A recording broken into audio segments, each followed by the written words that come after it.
All right, welcome back. AP Environmental Science. We are going through section 9.10, the final section. This is actually going to be the final video because I promised that every video in this unit would be less than 10 minutes or so.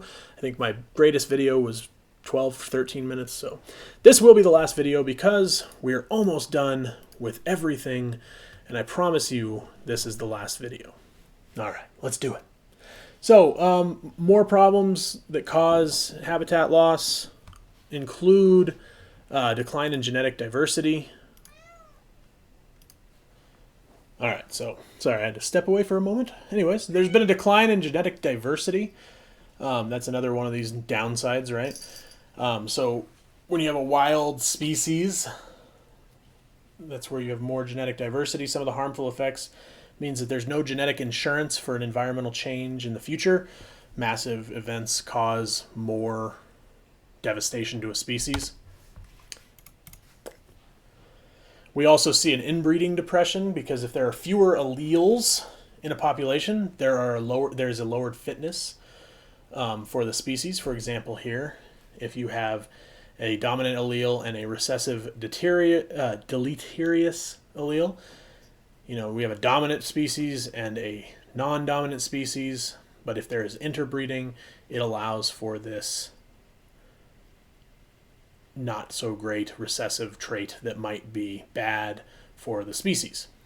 An example is cheetahs. Cheetahs have had their population bottleneck twice in their evolutionary history, which has caused reproductive difficulties and a high susceptibility to viruses. So just a breakdown of the different species of cheetahs. We have the Asiatic cheetah. There's between 60 and 100 of them. The North African cheetah, there are only about 250. The Central African cheetah, 2,000. The East African cheetah, and the Southern African cheetah. So you can imagine with less subspecies, less protection for the species overall. So when you have a population bottleneck, essentially it's where a large number of the population dies off, which means that only a certain genetic variation will be able to go on. So the population size here and the amount of variation is up high with it. When there's a bottleneck, that genetic variation has a harder time getting back up to a normal rate. So here's two scenarios for you. If a female cheetah mates with multiple males, there's variability in those cubs, and that's a high variability. And the chance that all the cubs will be susceptible to a new pathogen is actually low. Whereas if a female cheetah mates with only one male, all of those cubs are going to have low variability, which means they are going to have a higher susceptibility to a pathogen. So more genetic diversity allows a species to be able to change over time and be more resilient. The Florida panther is another example where there's been genetic restoration. They've had 8 females translocated from Texas to Florida in 1995.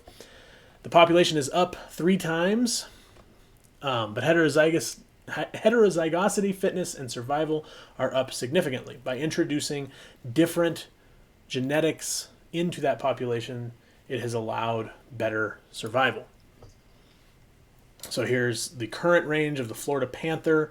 Biologists noticed that the small panther population was in poor health. The cats had low fertility, physical deformalities, heart problems, and abundant parasites that could be caused by inbreeding. So, like I said, what did they do? So they had this this graph shows just survivability, survivorship. Remember the survivorship curve. The Florida-Texas hybrids had a higher survivorship than the descendants of the hybrids that mated with Texas pumas or Everglades partners, and then the pure Florida panthers had the lowest survivability. So, by introducing new species, we now have a wider variety of species. So you have the pure Everglade panthers, which are actually the smaller one, they were being wiped out. The pure Florida panthers, the pure Texas pumas, and then panthers that descended from crosses between locals in Texas, and then panthers of unknown descent. So that's just to show you all of the different branching off of those species. We also have domesticated species. This is something that I am petting right now. I have a cat next to me because he meows if I don't pet him. The majority of livestock species in the world include 7 mammals and 4 birds. Oh yeah, here we go. I think you know them all. This is the majority of livestock species. Oh, ain't it cute?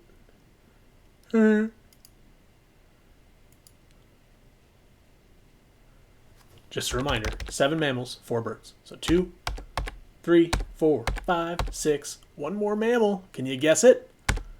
It's a pig, of course. So sheep, cattle, pigs, all that. Goats. Then we have 4 birds. Oh, everybody loves chicken. What else might there be? What other bird might we have domesticated? Oh yeah, the duck. Oh yeah, delicious. Delicious, delicious duck.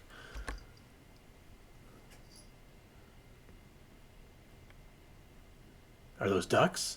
No. Are those ducks? No. I think those are geese.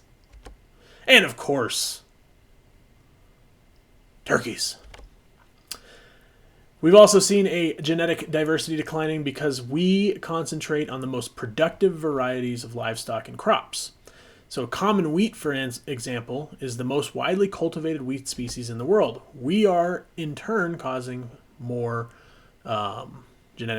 we're causing less genetic diversity.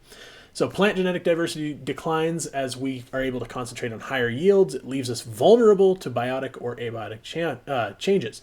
One example is the corn blight fungus that killed half of the corn crops in the 1970s. If we rely on one species of plant or animal and something is able to wipe them out, it is not going to be good for us. So this is an example, a little reading for you if you really want to. I'm not going to, you can pause and read it if you want to. I'm just going to skip on through. This is a video on the Doomsday seed vault deep in the Arctic. Remind me to watch this in class and we'll watch it in class. Or you can watch it on your own. There's the link. You can find the link on the PowerPoint. But basically the seed vault is where we are storing seeds to make sure that we can keep genetic diversity in the case of mass extinction. Species diversity around the world is changing. The major extinction event is where at least 75% of all species within a period of 2 million years are wiped out. Okay, so that's where you get these deep dry drops, right? So there's the first, the second, the third, the fourth, the fifth, and the sixth. What the heck? Something. Oh, this isn't. Yeah, this is just. Yeah. Okay. Sorry. Anywho. So remember this graph, don't forget it. It's very important as we look at our likelihood of species extinction. So how can we mitigate the biodiversity loss? One of the things we can do is we can create protected areas, right? We can create wildlife habitats, we can create national parks, national protection. We can also make habitat corridors. This is real, right? We create essentially an overpass for animals to be able to travel over these areas that we are causing habitat degradation. Hey, what are you doing? My cat just jumped on my lap. I'm sorry. Where we are seeing these habitat fragmentation. We can also promote sustainable land use practices like contour plowing, for instance, like this. Remember the video we watched? We can restore lost habitat. We can take a lost habitat and bring it back, or try to bring it back to what it once was. And at the very least, I leave you with this wonderful Calvin and Hobbes comic. Wow, it really snowed last night. Isn't it wonderful? Everything familiar has disappeared. The world looks brand new. A new year, a fresh, clean start. It's like having a big white sheet of paper to draw on. A full day of possibilities. It's a magical world, Hobbes, old buddy. Let's go exploring. We can solve these problems. We just have to have the will. This is the end. I hope you've enjoyed it. AP Environmental Science. If you have any questions, of course, reach out to me.